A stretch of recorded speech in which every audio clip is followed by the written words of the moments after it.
Hi friends, இன்றைக்கி நான் உங்ககிட்ட காட்ட போகிறது என்னென்னா என்னோடய காயின் ஆல்பம்.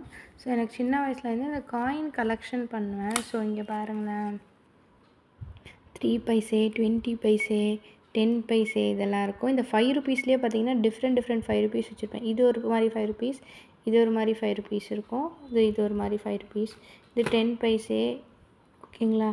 இது பாருங்கள், இது நம்ம அப்பரோட காயின், காந்திஜியோட 75 இயர்ஸ் ஆஃப் தண்டி மார்ச்சோட காயின் இது. ஸோ அது தவிர்த்து பார்த்தீங்கன்னா கமோரேட்டிவ் காயின்ஸ் மாதிரி இதை பாருங்கள். கமோரேட்டிவ் காயின்ஸ்னால் ஒவ்வொரு இயர் இதுக்காக அனௌன்ஸ் பண்ணுவாங்கள்ல. இங்கே பாருங்கள், இது 75th இயர் ஆஃப் இண்டிபெண்டன்ஸ் அப்போது இது 2 ரூபா காயினு. இது பார்த்திங்கன்னா ரிசர்வ் பேங்க் ஆஃப் இந்தியாவோட காயின். ஸோ இந்த மாதிரி ஒவ்வொரு டைம் அவங்க ரிலீஸ் பண்ணுற டைம்ஸ்லாம் இந்த காயின்ஸ்லாம் வச்சுருப்பேன்.